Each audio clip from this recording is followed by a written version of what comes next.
Hallo meine Lieben, herzlich willkommen bei mir auf meinem Kanal Kreuz Dame und herzlich willkommen zu einem neuen Video. Ja, ich freue mich riesig, dass ihr wieder mit dabei seid. Die Zeit fliegt dahin, wir haben wieder Monatsende, das heißt der Januar ist fast vorbei und für mich heißt das, es ist wieder Zeit für ein Monatsupdate. Dazu muss ich euch gleich vorab warnen, dass das wahrscheinlich ein kürzeres Video werden wird, denn ich habe nicht an so vielen Projekten in diesem Monat gearbeitet, denn ich habe ja den Heaven and Earth Soul gestartet. Ja, und diesen möchte ich bis Ende des Jahres beenden und daher habe ich auch sehr viel Stickzeit mit den Heaven and Earth Soul verbracht. Ja, und bevor wir jetzt loslegen mit dem Monatsupdate, möchte ich euch noch etwas anderes zeigen. Und zwar, falls ihr meine Unboxing-Videos schaut, ja, da habe ich euch ja diese zwei Rundbilder vorgestellt von Five Stitch und ich habe euch im Video gefragt, welches dieser zwei Bilder ich starten soll. Mir gefallen sie ja beide sehr gut und ich habe dazu 10 Kommentare bekommen und 6 Kommentare waren für das eine Bild und 2 Kommentare für das andere Bild. Also eine eindeutige Mehrheit und ja, die Mehrheit hat sich entschieden, ich soll mit der Katze beginnen, mit der Sleeping Cat. Ich zeige sie euch nochmal kurz. Also leider habe ich es nicht geschafft, jetzt im Januar das Bild anzusticken, aber ich verspreche euch, jetzt im Februar wird es gleich eines der ersten Bilder sein, das ich ansticken werde. Also das Sleeping Cat. Ja, die Winterstadt ist auch sehr schön, aber ja, die Mehrheit hat entschieden. Das heißt, die Katze wird angefangen.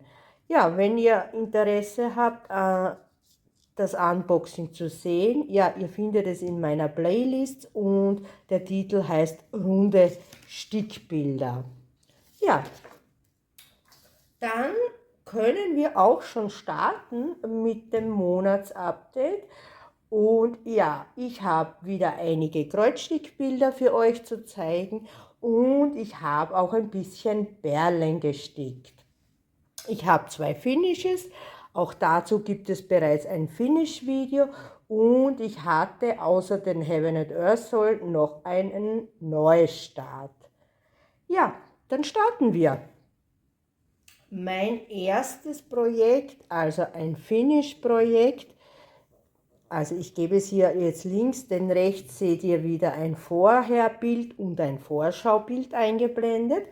Ja, mein erstes Finish ist diese kleine Robbe. Wie gesagt, ich habe dazu auch ein Finish-Video gemacht, aber es gehört ja auch zum Monatsupdate dazu. Die Robbe ist vom Painting Fairy Cross Stitch. Ich habe sie im Rahmen einer Kooperation erhalten und sie ist Teil der Little Animal Series, also da gibt es mehr so kleine Tierchen. Das kleine Schweinchen habe ich auch schon gestickt und jetzt ist diese Robbe fertig geworden. Sie hat 10 Farben und 4 Mischfarben, ist 42 Stiche hoch und 50 Stiche breit. Gestickt habe ich sie auf 14 Count Vordruck AIDA. Ja, sie kommt sehr gut raus, finde ich. Leider der Vordruck nicht ganz rausgegangen, aber ja, das hatte ich auch beim kleinen Schweinchen. Ja, von daher bin ich es ja schon gewohnt. Ja, die kleine Robbe, also das erste Projekt, das ich beendet habe in diesem Jahr. Und ja, ich finde, es ist niedlich geworden. Klein, aber fein und es hat sich ziemlich schnell sticken lassen, die kleine Robbe. Ja, kommen wir gleich zum zweiten Projekt. Auch das kennt ihr vielleicht vom Finish-Video. Und zwar ist es, entschuldigt, das Eichhörnchen. Also, das Squirrel with the Sunflower. Ich komme mal näher, dass man es auch besser erkennen kann. Ja, das Squirrel with the Sunflower ist von Joy Sunday. Habe ich im Rahmen einer Kooperation mit VIP Cross Stitch erhalten. Und ja, das Eichhörnchen hat 33 Farben, ist 100 Stiche hoch und 87 Stiche breit. Ich habe es gestickt, auch auf 14 Count Aida, und es war auch ein Vordruckbild. Ja, es ist komplett fertig mit Backstitches. Da habe ich ja ein paar weggelassen und auch die French Knots weggelassen. Aber das habe ich ja ausführlich im Finish-Video erzählt. Also dazu möchte ich jetzt nicht noch weiter eingehen. Ja, gestartet habe ich es im November des letzten Jahres und jetzt im Januar fertiggestellt. Also hier hat sich der Stoff sehr gut auswaschen lassen. Also hier sieht man überhaupt keine Reste mehr vom Vordruck. Also mein zweites Finish dieses Jahres. Ihr wisst ja, bei mir gibt es nicht so viele Finishes, da ich ja hauptsächlich an großen Projekten arbeite. Ja, das war dann das kleine Eichhörnchen. Wir kommen zum nächsten Projekt und das ist auch gleich neben dem Heaven and Earth Soul der Neuanstich. Und das kennt ihr vielleicht auch von anderen YouTubern. Und zwar sind es die Schmetterlinge, also die tanzenden Schmetterlinge. Ja, ich musste es jetzt starten, denn ich habe ein Unboxing gesehen von dem Kanal Steffis Hobbydish und sie hat das Bild vorgestellt und dann dachte ich mir, ja, das habe ich ja eigentlich auch in meinem Lager und ich hatte dann Lust, es zu starten und habe dann auch gleich losgelegt. Ich zeige euch mal, ich habe hier oben links gestartet. Also ich möchte jetzt den ersten Schmetterling beenden. Ja, ich habe es von Painting Fairy Cross Stitch, auch im Rahmen einer Kooperation. Und es hat auch einen Metallic-Faden. Ich sehe es zwar sehr deutlich, aber ich glaube, in der Kamera kann man das nicht erkennen. Und zwar ist es dieses Mittelbraun, also hier ganz am Rand zum Beispiel. Aber ein bisschen, glaube ich, kann man das Glitzern erkennen.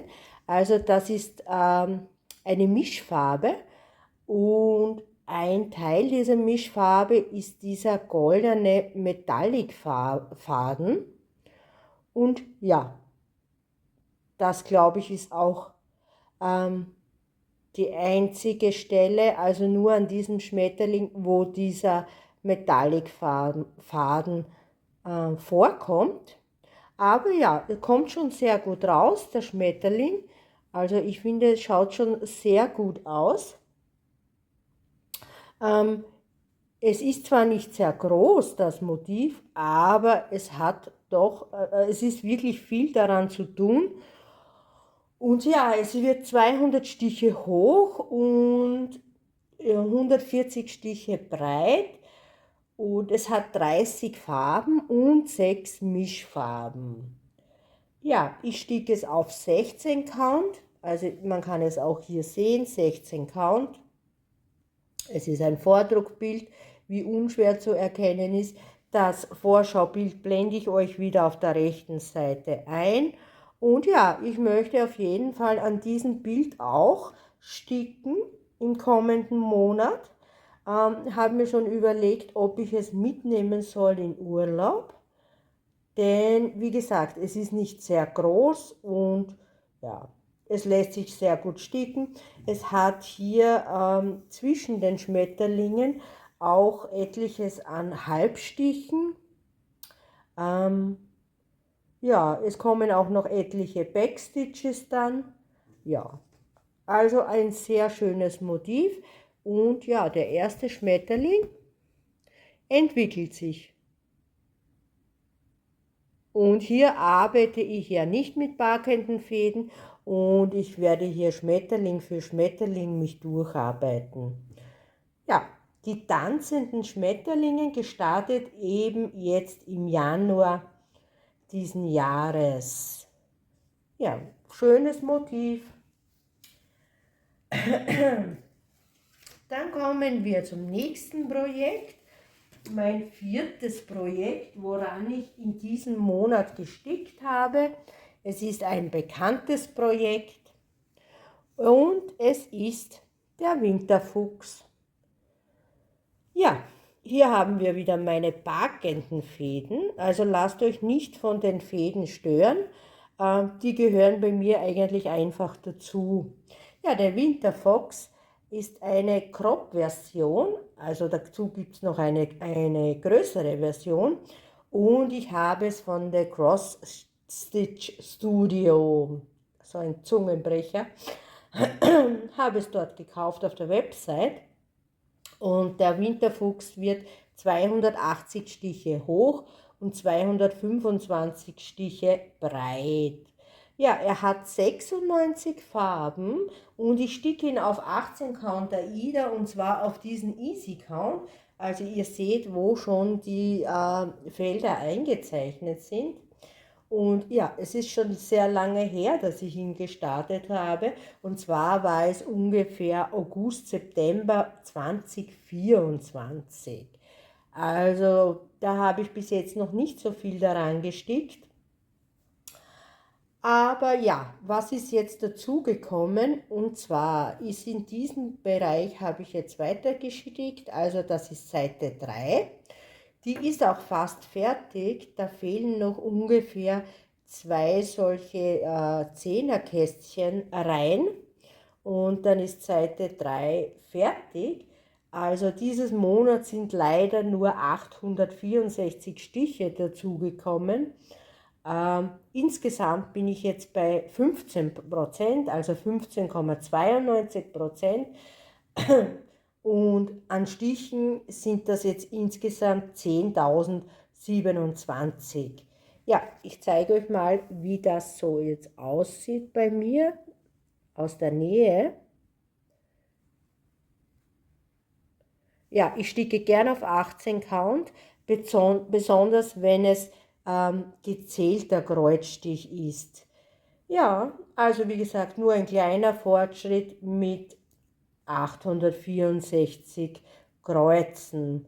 Aber ich finde, er kommt schon sehr gut raus. Also hier das Fell, auch bei den Ohren, sieht schon sehr gut aus. Also hier arbeite ich ja Seite für Seite. Das heißt, ich werde jetzt diese Seite fertigstellen und danach wieder oben eine Seite fertigstellen und wieder im Diagonal die Seiten fertigstellen. Also das ist meine Stickmethode am Winterfuchs. Ja, auch sehr, sehr niedlich. Kommt sehr, sehr gut raus. Aber so wie die Muster von der Cross Stitch Studios sind, ja, viel Konfetti. Besonders eben im Bereich des Felles ist Unmengen an Konfetti. Ja, der Winterfuchs. Ob ich jetzt im Februar noch daran sticke, weiß ich nicht, denn eigentlich hätte ich ja schon Lust auf ein Frühlingsmotiv. Ja, nächste Projekt, ein alter Bekannter von euch oder von mir und das ist der Erdbeerzwerg. Also eines meiner Lieblingsprojekte, wie ihr ja wisst, weil er lässt sich so einfach sticken und er kommt so gut raus. Also ich habe mich total verliebt in diesen Zwerg. Habe euch schon mehrmals gesagt, mir gefällt dieses dreidimensionale, also das wirkt so plastisch und ich bin einfach hellauf begeistert von diesem Motiv. Ja, Erdbeerzwerg ist von, hier seht es, von der Marke Spring, also absolut empfehlenswert diese Marke. Und ich habe es damals selbst gekauft bei Biggest Craft und der Erdbeerzwerg hat 58 Farben und noch 4 Mischfarben dazu. Also das ist nicht so viel an Mischfarben. Und ja, ich sticke ihn auf 14 Count AIDA und er wird 217 mal 217 Stiche groß. Gestartet habe ich im April 2025, also noch nicht einmal vor einem Jahr. Und ja, vielleicht schaffe ich es ja auch bis April, ihn fertigzustellen. Denn es fehlt ja jetzt nur mehr dieser untere Teil im Grunde genommen. Ja, hier noch ein bisschen. Ja, gestickt habe ich jetzt im Januar. Ja, Nase und Mund ist fertig geworden. Auch hier die Schnurrbarthaare und Schnurrbarthaare, entschuldigt, den Schnurrbart, so. Den Schnurrbart habe ich fertiggestellt und hier auch Teil vom Bart. Und auch an dieser Erdbeere habe ich ein bisschen gestickt. Ja, also ich finde besonders in der Kamera, er sieht so, so toll aus. Ja, jetzt im Februar werde ich auf jeden Fall hier fertig sticken, also hier die Mütze fertig machen und den Bart. Und ja, werden wir schauen, wie weit ich komme. Hier ist natürlich wieder etwas mehr Konfetti. Hier sind ja dann die Erdbeeren. Also wir haben ja hier die beiden Arme und die Hände und die kleinen Füßchen vom Zwerg. Also er ist sehr, sehr schön, mein Erdbeerzwerg.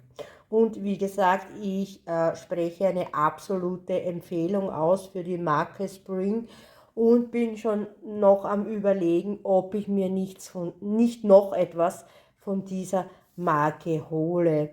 Der Druck ist ganz toll, die Motive kommen ganz toll raus. Also ich bin wirklich sehr, sehr begeistert.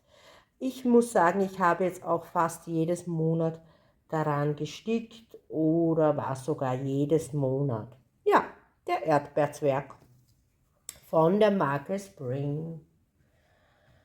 Ja, dann Projekt Nummer 6 haben wir. Einen Moment, ich muss nur aus meinen Stapel rausnehmen. Ah ja, Projekt Nummer 6 ist der schon mehrfach erwähnte Soul von Heaven and Earth Design. Und ich habe mir dieses Motiv ausgesucht. Also ihr seht ja auch wieder das Vorschaubild eingeblendet auf der rechten Seite. Vorherbild gibt es natürlich keines, denn ich habe den Soul am 30. Dezember gestartet. Also wir haben alle das Muster am 27. Dezember erhalten. Ich habe ihn, wie gesagt, am 30. Dezember gestartet, da meine Garne, die habe ich ja bei Bending Fairy Cross Stitch bestellt, noch nicht da waren. Und ja, dann am 30. wie gesagt gestartet, aber da habe ich dann auf 25 CD gestartet und ich war eigentlich nicht zufrieden mit dem Ergebnis. Und so nach circa 350 Kreuzen habe ich dann das neu gestartet und dieses Mal auf 18 Count AIDA. Ja, ich habe ein Seitenfinish. Das heißt, ich habe es gerade geschafft, die erste Seite zu beenden. Mein Motiv wird 289 Stiche hoch und 305 Stiche breit. Und ja, es heißt Stone Cottage Keep. Es ist eines, man konnte sich ja aus mehreren Motiven wählen und ich habe mich eben für dieses Cottage entschieden. Ja, ich habe dieses Monat daran 7778 Kreuze gemacht. Das heißt, ich bin aktuell bei 8,82%. Und ich finde schon jetzt, es kommt sehr, sehr gut raus. Und ja, auch wie üblich bei Heaven and Earth viel, viel Konfetti. aber meiner Meinung nach noch immer weniger Konfetti als wie bei den Mustern von The Cross Stitch Studio. Ja, erste Seite beendet. Ich arbeite hier in den Zehnerblöcken wieder mit backenden Fäden und bei diesem Soll werde ich jetzt unten weiterarbeiten. Das heißt, es gibt dann noch Seite 2 und Seite 3 und es gibt eigentlich noch eine vierte Seite, aber die hat nur 4 Reihen, also nicht der Rede wert. Und wenn ich dann diese erste Spalte fertig habe, werde ich dann rechts oben wieder weiterarbeiten. Also den Soll werdet ihr in jedem Monatsupdate sehen, denn wie gesagt, ich möchte ihn bis Ende des Jahres beenden. Und ja, das ist mein Ziel. Es ist sehr hoch gesteckt, aber momentan bin ich noch sehr motiviert. Ich habe mir ja ausgerechnet, ich bräuchte so ungefähr 242 Stiche pro Tag, damit ich es bis zum Jahresende schaffe. Also aktuell bin ich noch gut dabei und habe auch noch sozusagen einen kleinen Vorsprung. Ja, also der Heaven and Earth Soul einmal aus der Nähe betrachtet, wie gesagt 18 Count. Und da immer wieder auch das Thema aufkommt wegen Rückseite. Ja, mir ist es schon wichtig, wie meine Rückseite aussieht. Natürlich kann man sie nicht so perfekt arbeiten bei einem konfettireichen Bild, aber ich zeige euch jetzt trotzdem, wie meine Rückseite aussieht. Ja, so sieht meine Rückseite aus. Also ja, es ist nicht perfekt, aber also sie ist auch nicht dick, meine Rückseite. Ich finde, trotz des Konfettis kommt auch meine Rückseite gut raus. Aber ja, den meisten ist es ja nicht wichtig. Und die Vorderseite ist ja wirklich, wirklich sehr schön. Ja, mein Heaven and Earth Soul, also wie gesagt, insgesamt hat er mein Motiv 88.145 Stiche. Ja, also noch einiges zu tun, aber ich habe ja noch 11 Monate vor mir. Und ich bin guter Dinge, dass ich den Soul auch schaffe. Dann kommen wir zu Projekt Nummer 7, ein bekanntes Projekt. Und das ist die Katze im Korb. Auch hier wieder meine backenden Fäden. Die Katze im Korb ist von der Firma Waterbiz. Habe ich im Rahmen einer Auktion erworben, also ich habe sie ersteigert sozusagen. Die Katze im Korb hat 50 Farben und davon sind 18 Mischfarben. Ja, sie wird 314 Stiche mal 314 Stiche groß. Ich sticke sie auf 16 Count AIDA und gestartet habe ich sie im September 2025. Ja, was ist dieses Monat dazugekommen? Also auch nicht sehr viel. Und zwar sind es nur 800 Stiche. Also die 800 Stiche habe ich hier oben, also 300 in der zweiten Reihe und die 500 in der ersten Reihe habe ich gestickt. Also das ist noch alles Hintergrund.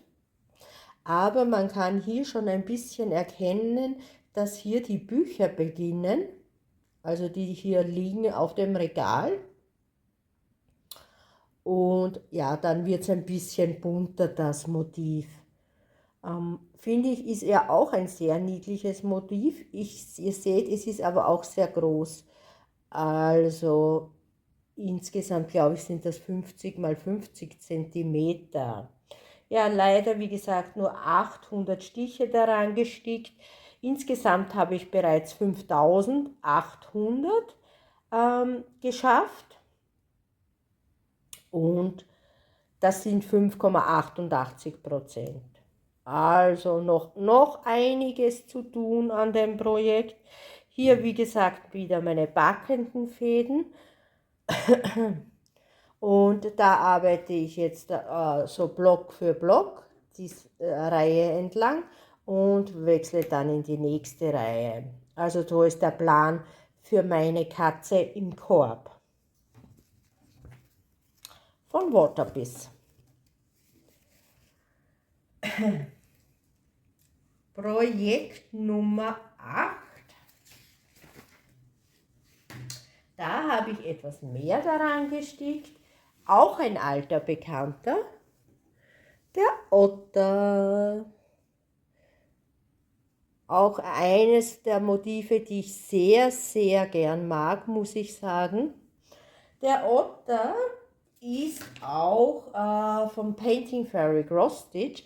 Ich habe ihn im Rahmen einer Kooperation mit VIP Cross Stitch erhalten und der Otter hat 96 Farben, davon sind 40 Mischfarben. Also ich finde, er kommt so gut raus, aber es ist Konfettihölle. Also der Otter selbst ist wirklich Konfettihölle. Der Hintergrund ist sehr einfach zu sticken, aber der Otter hat es in sich. Ja, er wird 250 mal für 250 Stiche groß. Ich habe ihn im Juni 2025 gestartet und ich sticke ihn auf 14 Count Aida. Ja, was ist dazugekommen? Und zwar habe ich hier an diesem Block weitergearbeitet und es sind 1400 Kreuze dazugekommen, also etwas mehr als zuvor an der Katze im Korb. Ja, ich bin jetzt aktuell bei 31%, also fast ein Drittel habe ich geschafft. Und ja, es ist hier recht schnell, also wie gesagt, der Hintergrund hat sich schnell sticken lassen. Hier im Bereich des Ohres und wo der Otter, also das Gesicht des Otters ist, geht es natürlich jetzt wieder langsamer voran. Auch hier wieder meine gebackten Fäden, also sie sind vielleicht nicht so störend, wie ihr das jetzt so seht, denn wie gesagt, ich sticke ja im Q-Snap, spanne mir den Stoff in den Q-Snap ein und wenn ich hier in diesem Bereich sticke, kommen diese Fäden auf die Seite, ich rolle mir den Stoff ein und sie sind nicht mehr störend, diese Fäden, sondern ich verwende nur die, die in diesem Block benötigt werden. Also habe ich dann nicht so viele Fäden herumhängen, so viele backenden Fäden. Ja, der Otter, also er kommt wirklich sehr gut raus, besonders in der Kamera, noch besser als hier in Natur. Ja, mit den Fäden von Painting Fairy Cross Stitch und da sticke ich hier auch meinen Soul. Ja, also auch der Otter wird im Februar weiter gestickt, da bin ich mir sicher.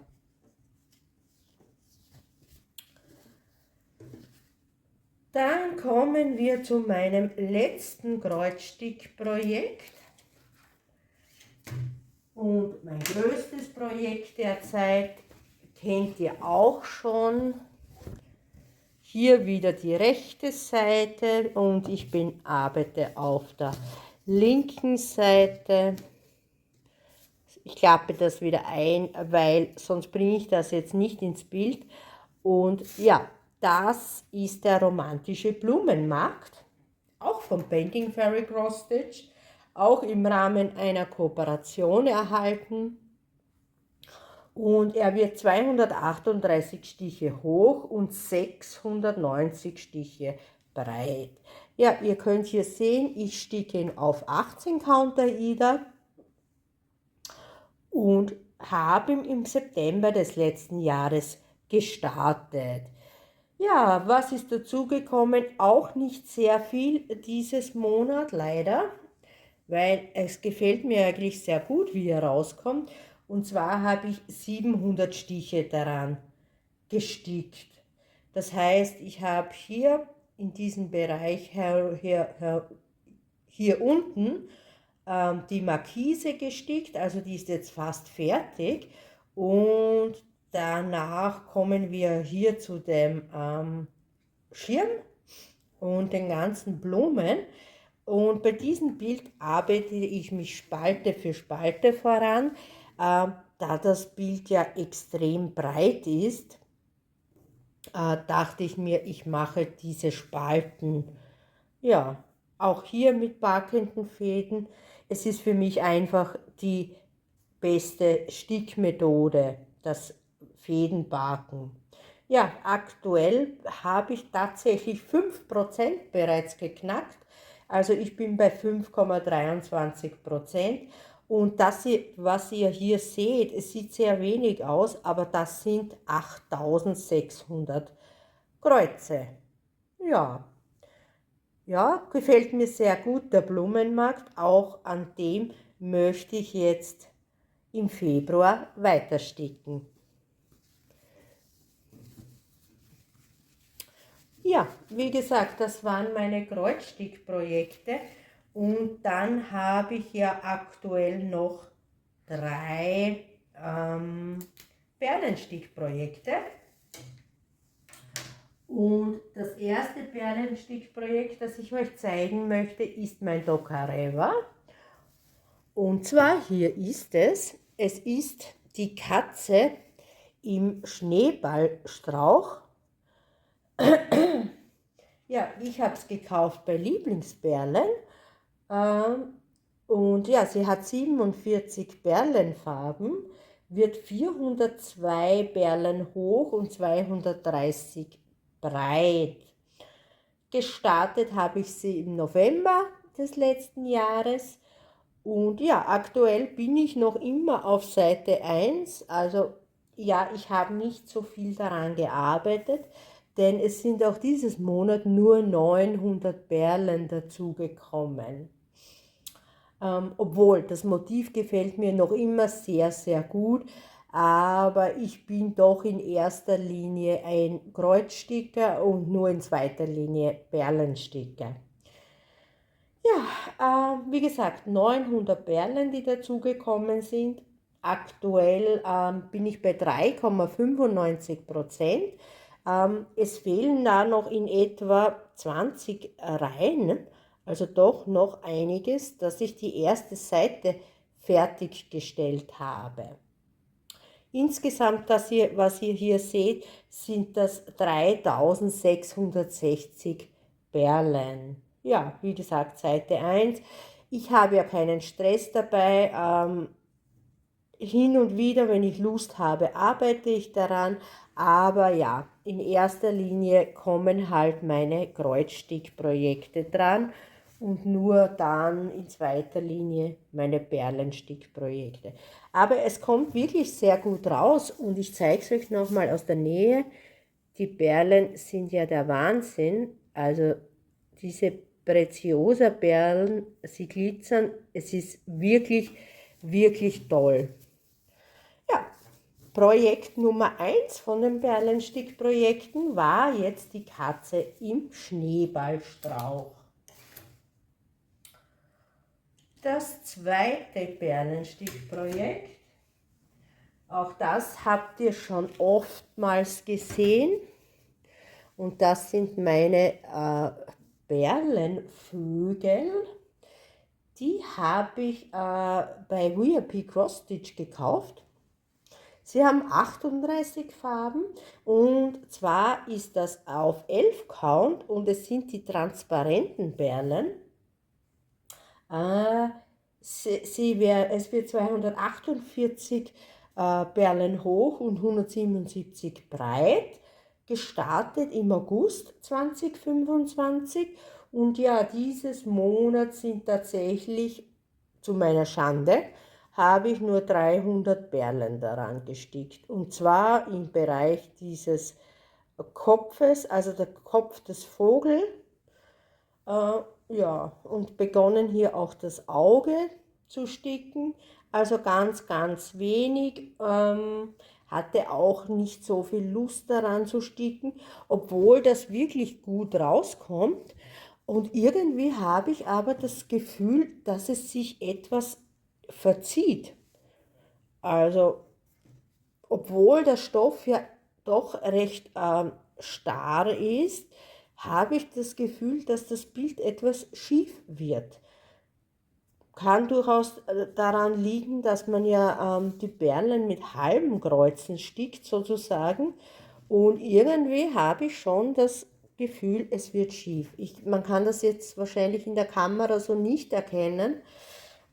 Ja, wird sich dann zeigen, wenn ich noch mehr daran gestickt habe, ob ich es dann am Ende doch spannen muss, dass es so einigermaßen gerade ist.